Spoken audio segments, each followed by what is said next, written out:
Welcome to the Bringing Intimacy Back show, where intimacy is real. If you desire to intimately connect with yourself, your significant other, children, family, friends, community, and higher power, this show is for you. We explore intimate topics, inspiring life stories, spirituality, and insightful tips on strengthening relationships.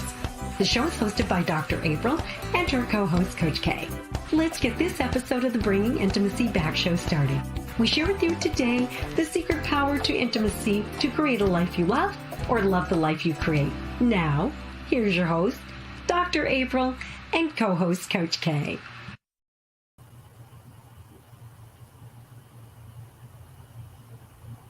Welcome to the Bringing Intimacy Back show, where intimacy is real. How are you doing, Coach K? I am doing amazing today. How about yourself? I'm doing good, but you know what I'm getting so frustrated with lately? Come on. It's just gas prices, inflation. Everything is ridiculous. I found myself not even wanting to buy eggs because I'm like, I know I just paid $2 for that carton like 3 weeks ago. I don't want to pay $5 for it. Yeah, I just went to Subway and I think I spent like $11 for a salad for a little tiny thing. And I'm like, oh my gosh, how do people make it? Yeah, it's budgets are becoming real. Everything that you learned in school that you said, I never used that, it's coming full circle. Yeah. And then it's tough. And when you live by yourself or when you're with your husband, I mean, it just causes so much stress. It does. Finances is up there with, whoo boy, right behind not getting enough. Yes. Yeah. And you know what? When people are saying, I ask people like, what is the most common reason why people get separated and divorced or whatever? And a lot of people say it's finances, that financial intimacy that just disconnect of XYZ. And it's happening all over. It is, because most of the time, if you're stressed, you're not thinking about money. You're not thinking about laying down and having fun. Right, exactly. It just makes you all tense where you can't even enjoy life. And so I am so happy because guess what we're going to talk about today? What is it? We're going to talk about sexy money. Yes. And I love that title. Yes. And people are like, well, how can money be sexy? I mean, if you lay back and let it get sprawled all over you, I mean. I know for myself, when I have more money, I feel sexier. Yeah, because you can do more things. But also when you're in control of your money. Yes. That's very, very sexy. Yes. Yeah. Maybe I'm just a control freak in some aspects. No, I think that's a good thing. Yeah, definitely. Yes. So before we get definitely into the heat of the topic, I want to remind everyone that we have a great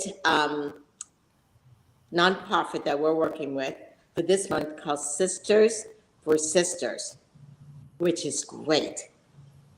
And it is a nonprofit that helps women such as us have our own businesses and empower, which is really great, especially even as we talk about finances, is having a mentor, especially in business, about, Yeah, that is huge, having that support.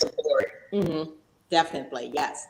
So if you're thinking about it, check out Sister for Sisters Network.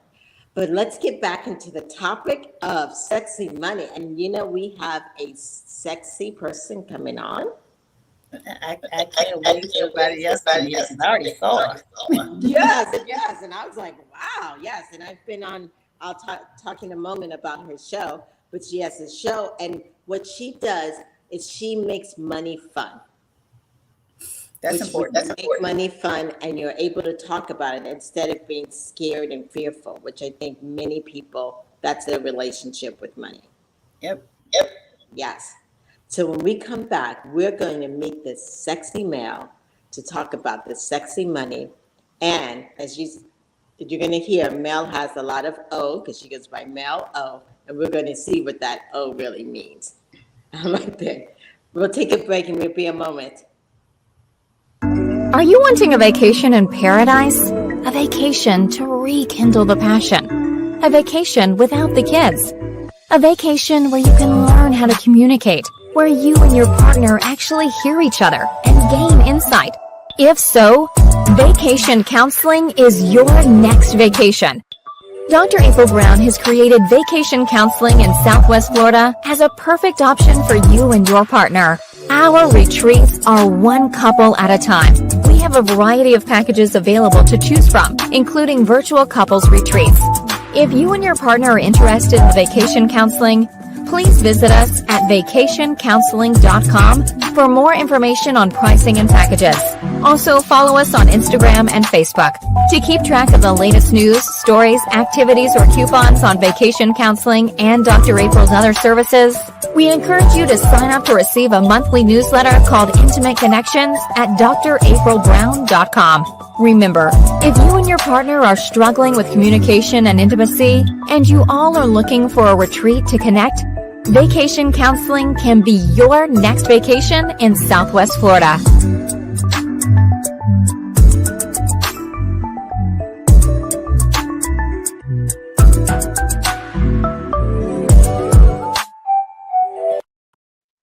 Welcome to Bringing Intimacy Back show, where intimacy is real. I'd like to welcome our guest, Mel O. She is the host of Finances, the Other F Word. Welcome, Mel. What's up? How you guys doing? Thanks for having me on the show. Yes. I'm so excited to hear about what you have to talk about because you have so much passion and love. You guys kept talking about how sexy I was. I'm like, okay, I'm wearing a stupid t-shirt, first of all. So I should have totally upped my game there. Second of all, I have no lip gloss on. So when you're like, what does the O stand for? I'm like, probably, oh shit, I didn't put on lip gloss. And then I had to adjust my bra and like get my girls up there a little higher because I'm like, now I'm in this stupid t-shirt and they're going to be like, oh, who's this sexy chick? And it's going to be like, what's up? I'm in a t-shirt. How you doing? Yes. Sorry, listeners and viewers, but you know. Yes. One of the sexy things about you is those beautiful dimples you have on. Yeah, I got that a lot when I was little, before I knew what they were. And then everybody's like, yeah, dimples. And I'm like, I'm going to knock you out. Stop touching my face. Yes. So starting off, show is called Bringing Intimacy Back. And we'd love to hear, what is your definition of the word intimacy? Oh, God. I thought we were going to talk about money. It's so much easier than that. For those of you, Dr. April's on our show on April 7th, 2022, episode 374. And you'll understand why this is such a hard topic for me if you go back and listen to when we interviewed her.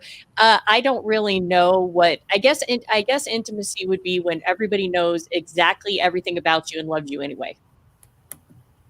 I like that. Like that shit. I just dropped some heaviness. Bam. It's like that. That's one of those things you ride back and say, yes. That's a good meme right there. That's a meme worthy. That's meme worthy. Yes. So how did you know when finances was Mel's thing? I probably didn't. I did it because I was raised by my grandparents, and they were obviously old school, and they believed that you got a good job, like at a bank. And so I started working in banking and operations at 18, and I just kind of went from there. And then when I got my investment license back in 2005, then I just was like, oh, okay, so investments is my thing, but not banking, because banking blows. Yeah. Yes. Good. So in the sense of investing, that's the thing that really makes you feel connected, in the sense of what you're going to bring out to the world.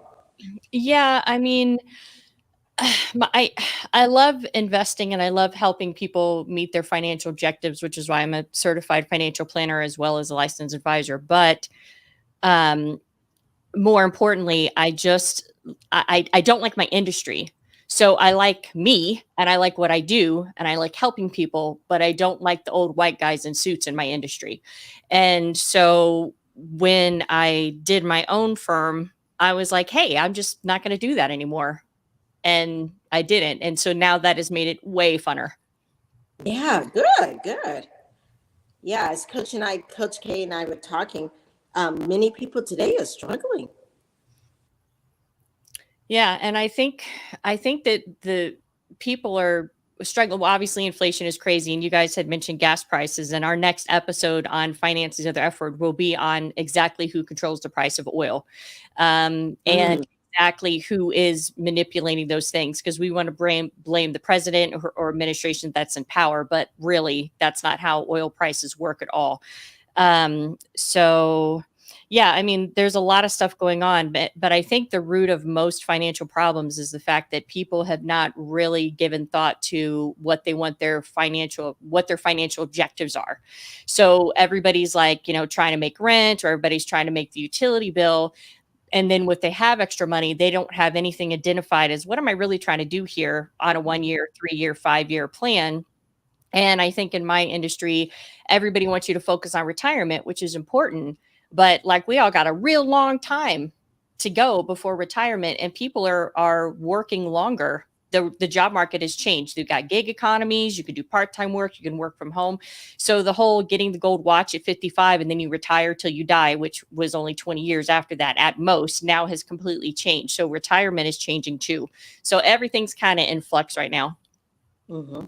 One of the things I was thinking you and I and Coach K have in common is that we're in a profession where they don't teach you about it.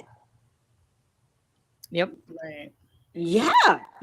Yours is way funner to learn about than mine. That's the difference. Yeah. But they both have very detrimental outcomes when not taught properly. Amen. Yeah. No, and I don't know why we don't teach about either of those. It seems like it would be I remember in my 8th grade health class, Mr. Smith, the closest I ever got to sexual education in school was he told us, make sure you wipe from front to back. Hey, you know what? That's important because they don't even teach that. Yes. and we're all trying not to giggle because, and plus he was a really big dude, so he's kind of intimidating. But Yes. yeah, that was about the extent of it. Yeah. So, and I think that's still more than I got on money, besides learning how to write a check because I'm a little older, and learning how to count money, but nothing else past that, Yeah, I can honestly say I was fortunate enough. I think I may be the last class. I graduated high school in 97. And I distinctly remember in high school having a financial class. And I think it was an elective that I chose. But you don't have that option anymore. Even when we used to have home economics, they didn't just teach you to cook and clean. There were some financial class, but that, like you said, was taken completely out of schools totally. I wanted to be an accountant based on being in high school from the finances that I learned. I didn't do it though. Well, to be fair, accounting sucks.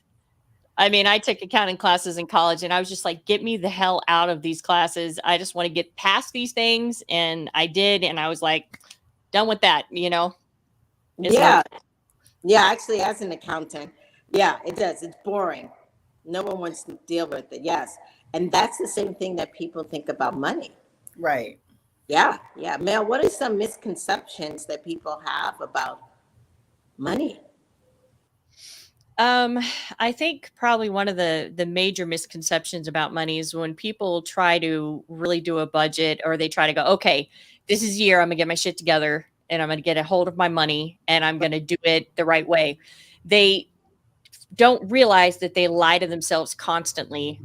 So they self-sabotage themselves. And behavioral finance, those are the two most detrimental thing that takes people out at the knees. When you go to do a budget, if you have allotted $100 for groceries or $100 for dining out or whatever, and then you go to the gas station and you put $30 in your car and then you go in and buy a soda for $3, well, that's not $33 out of your gas budget, that's $30 out of your gas budget and $3 out of your dining budget. But see, people, they want to, and that's a mild example, but they lie to themselves about where their money's actually going as a way to make them feel better. Oh, I didn't spend that much on dining out. Oh, no, you did not. You just didn't put it in the same category. So it's like the first time you play golf, if you cheat or you don't mark down all your swings, you never know if you're getting better.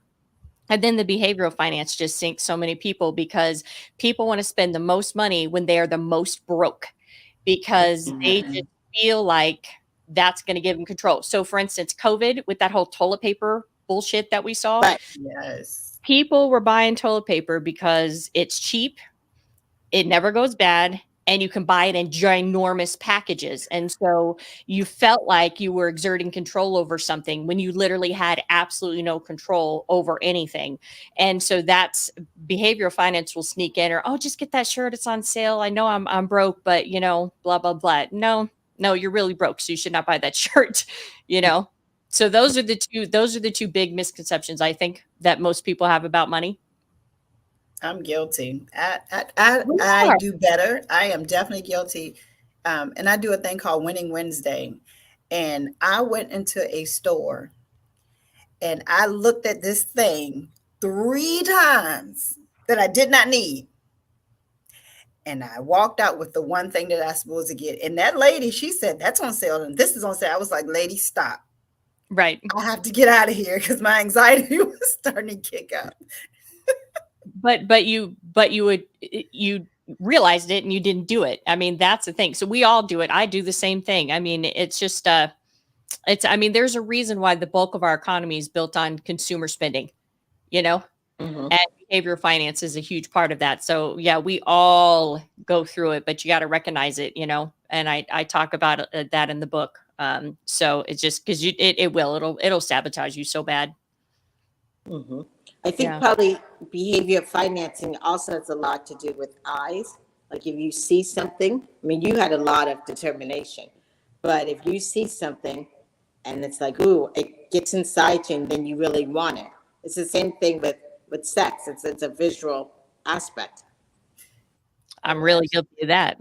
You just jump right in there. I am what the people who make that new aisle at the checkout counter that's full of just mess. They made that for me because I'm slowly holding up everybody behind me, trying to look at every single thing that I do not need because I was just in the store. Right. And that's what you were talking about, that behavioral finances. Right. It's work to control yourself. Right. But in reality, if you hold back and you save, and you don't just go forward, do you guys know how wonderful you feel at the end? It's even the same thing in sex. If you just go forward versus, a little teasing and holding back. Maybe if you save enough money, you can go home and give it all out in sex. I would love to be a fly on the wall in you guys' bedroom. Seriously. I'm just like, that sounds nice. Should I be twirling right now? Maybe. Yeah. Yeah, but you understand that concept, right, Mel? The point of saving, holding. Yeah.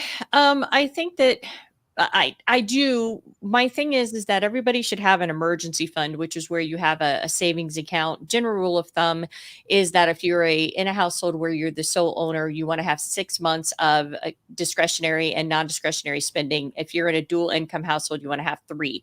That's emergency savings. Everybody should save for that. But past that, if you're going to be saving, I go back to financial objectives, which is what CFPs do, is that you need to figure out what you're saving for. Because if you're just depriving yourself from that shirt you want or some sexy sex toy or some sexy lingerie so that you can save money and you already have an emergency fund, well, what are you saving it for?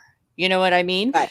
So that's where that becomes important as far as like, okay, let me do something with this now, because looking at a lot of money in your account is all fine and good until you die the next day. Mm-hmm. Right. You need to somehow enjoy it. On the show, we talk a lot about relationships. And I know one question people are wondering to know is, when you meet someone, when do you decide to talk about, and you're getting serious, finances and credit score? So if you have any, so let's start with credit score first, because that's easy. Well, I mean, if you guys are getting serious enough that you think you're going to be buying a house together, obviously the credit score conversation has got to come up.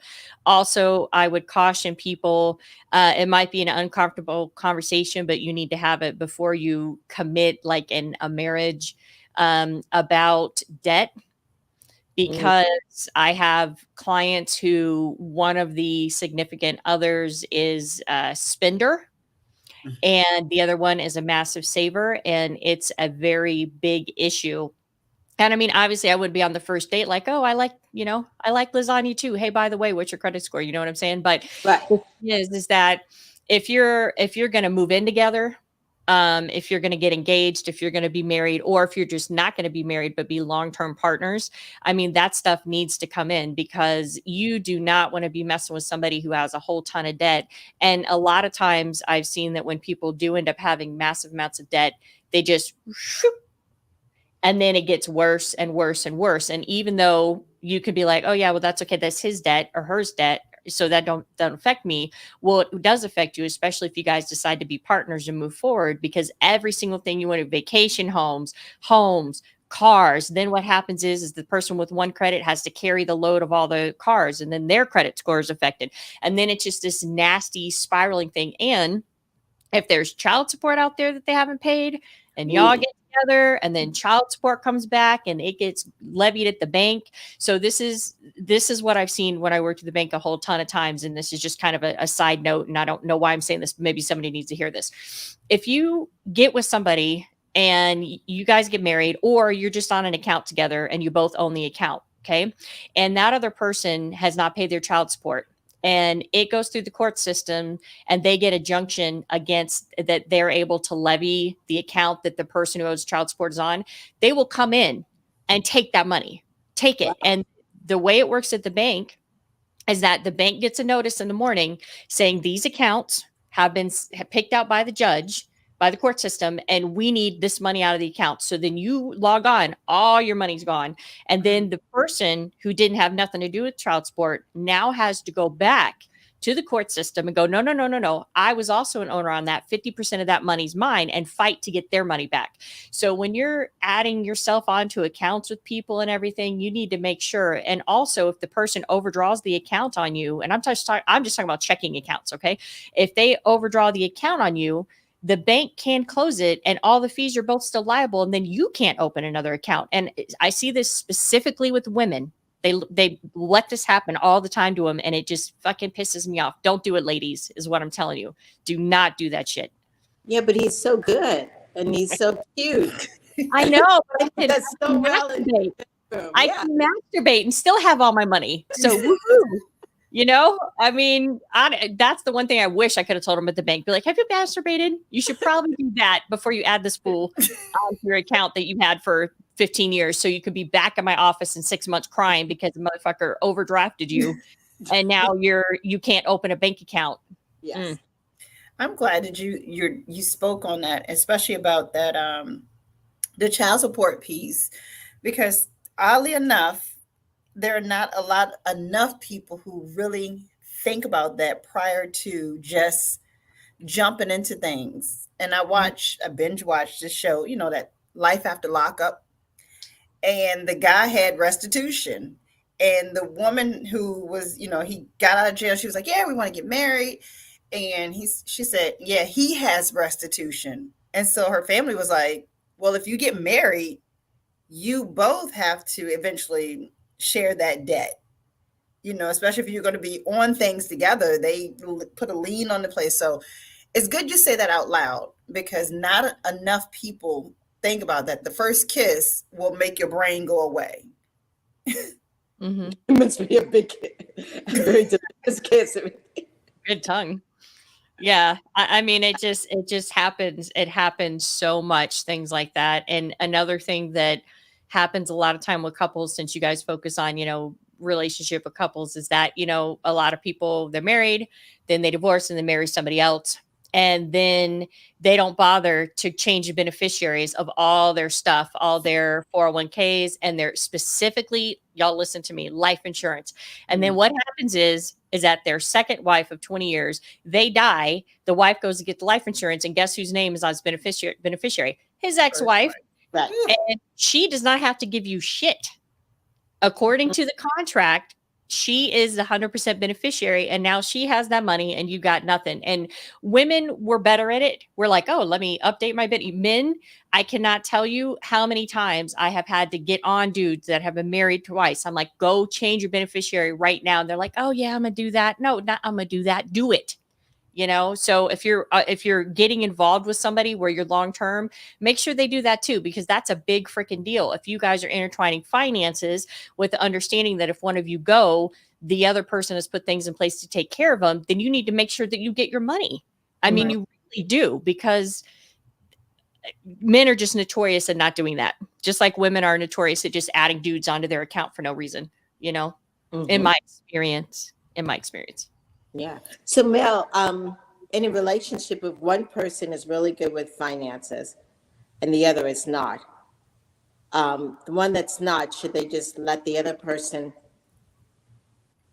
do the finances and pay the bills? And what are your thoughts? Yes and no. The problem with that is that then when they turn over the keys, first of all, for me, when you do that, you give up independence, which is a huge thing for me. So that's one thing that I don't like. And I have clients who've been married forever, and one spouse has no clue where the checkbook is. They don't know how to write a check. They don't know how to pay bills, none of that stuff. But the thing is that if there's one person who's better with money, then yes, it would make sense that, you know, maybe one person's good at fixing stuff and the other person's good at money. So they do it. But just because your significant other is good at money, doing the money, doesn't mean that you don't need to know about the money. That's totally different. That's where you're just going like, I have no idea how much money's in the account. You know, I mean, it's just, there's a certain amount of responsibility you have to have. And people die all the time, you guys, all the time. Like, you would think that, you know, when we think of people dying, we think of elderly people. No, people die all the time. And if the spouse that has the money goes, if you guys are in a business, right? And if you have one partner who does all the finances and one partner who does all the operation, or, you know, sales or whatever, if this person dies, typically there's a buy-sell agreement in place so that this other person can come in, somebody else can come in and do the finances. So why would you just let your spouse, I mean, I get it, you're banging them, but why would you let your spouse, just your significant other, just, you know, just turn over the keys to everything? And people fight about money, particularly in front of me, a lot because they can't talk about it themselves. So it's like they save it up until I'm in a situation where I'm trying to tell them what to do with their money. And then they start throwing little jabs at each other in front of me. And then, like, I don't know, I'm sure it would be the same thing for you, Dr. April. Now, all of a sudden, like, I'm refereeing this thing and I'm like, okay, look, everybody chill. We're trying to get here. You know, it's a team sport. You know, you might have a quarterback, but it's a team sport.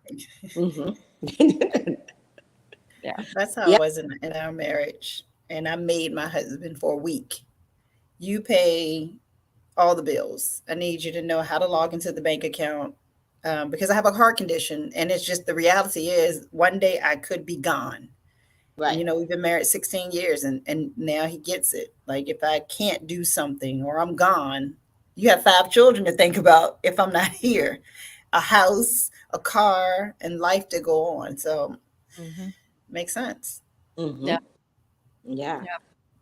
So what do you think about the new, I won't say it's a new toy, but the whole crypto? Yes. That wasn't one of the questions, but it just popped up. Yeah, no, it's fine. The honest answer is, honestly, I can't answer it because I'm licensed. So yeah, the thing that this is the one thing that, well, one of the many things that blows about my industry is that the people who don't have any licenses can run amok and just say crazy shit. And they can just tell you what to buy and tell you what to sell and tell you what to invest in. And if you do it, and then whatever you invest in eats shit, then they walk scot-free. They're just like, okay, well, whatever. But the people like myself who actually do hold the licenses, do hold the certifications, have been doing it forever, we can't say anything about anything because we are liable. And so what happens specifically on social media, which is kind of why I created the podcast Finances of Their F Word, is because I wanted to teach people about money without telling them, hey, go buy XYZ stock.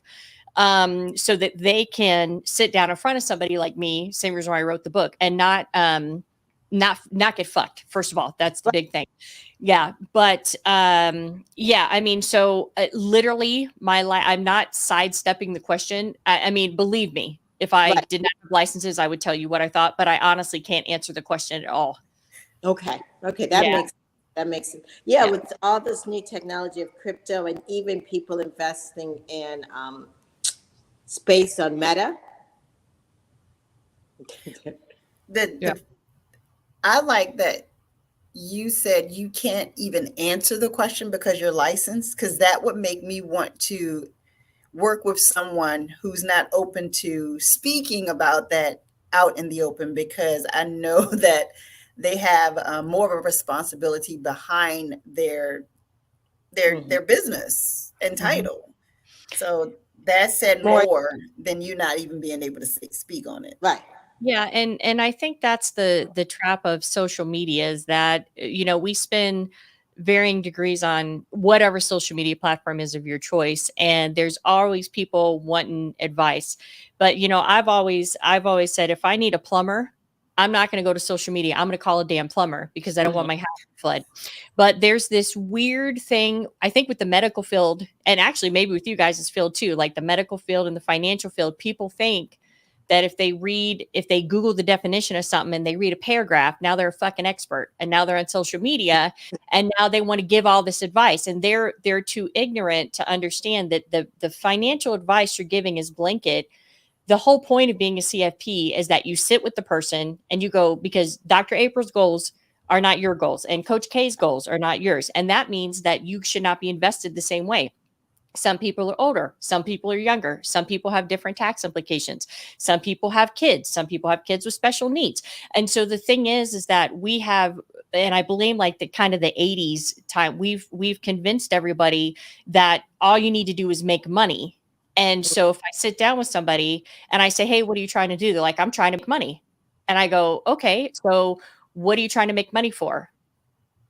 Well, because I want to go to Italy. Okay, that's what you're planning for. It's not you just want to make money. So if I just did this and you had $5 million, now what?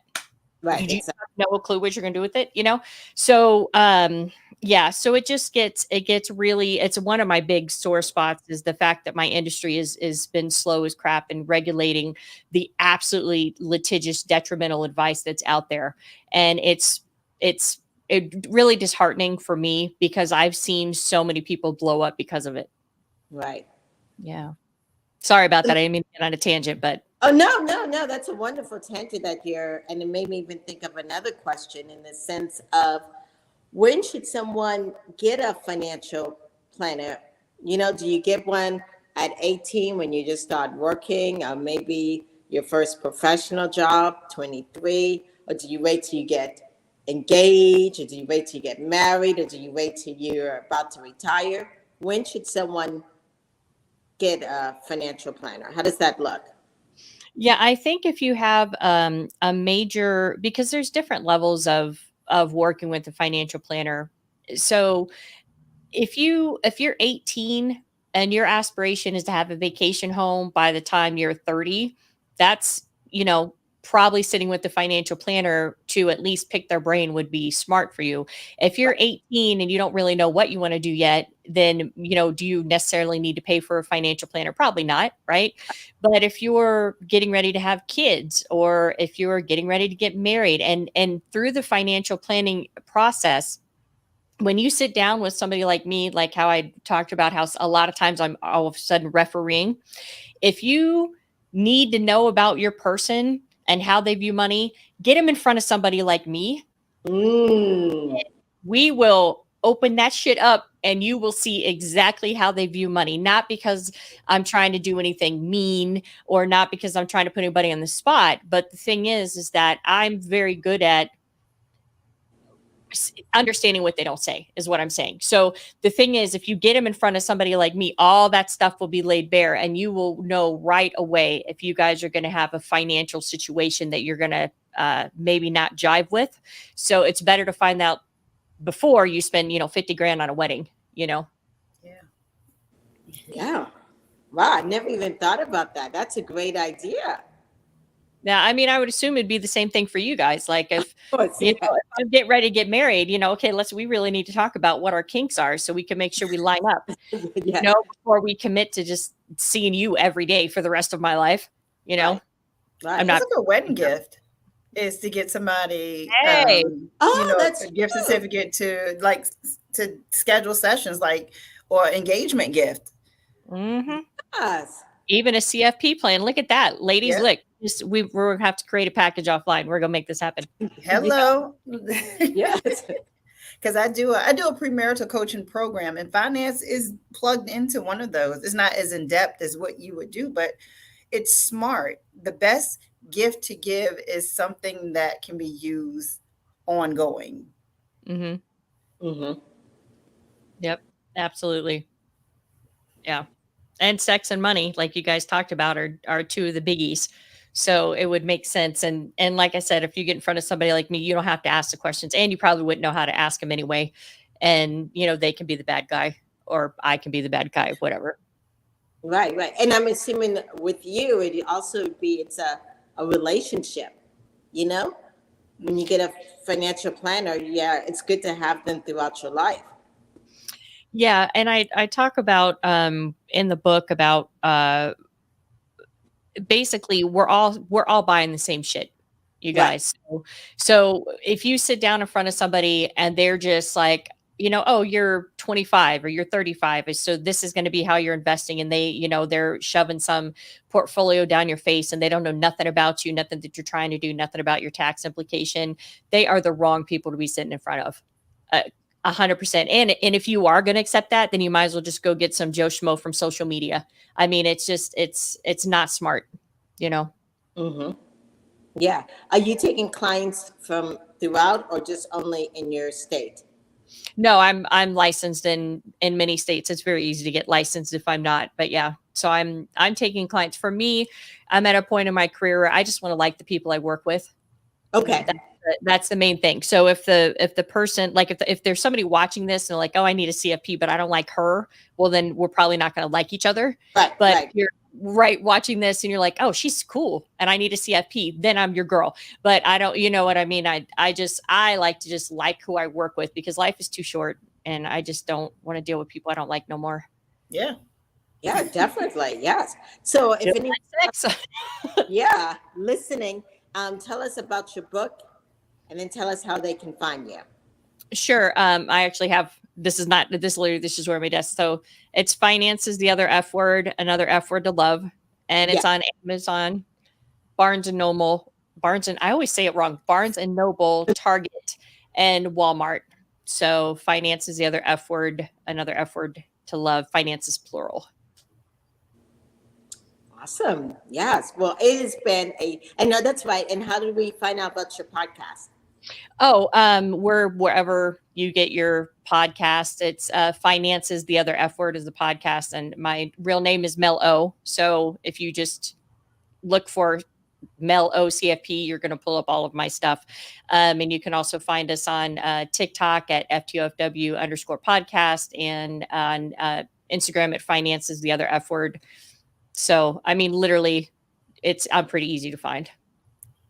Oh, awesome. Yes. Well, it has definitely been a pleasure to have you on the show. Yes. Yes. It's been great. Thank you guys so much for having me. I appreciate it so very much. Yes. Thank you so much. Yes. We'll be back in a moment. Are you in a relationship with someone that you see often, but you feel so disconnected with them?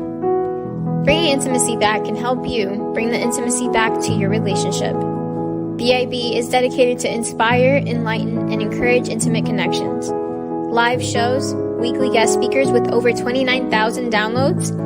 We can help promote your products and services, grow your business and clientele with BIB. Want to become part of the BIB family? You can now sponsor with us. Welcome back to the Bringing Intimacy show, where intimacy is real. That was such a wonderful information.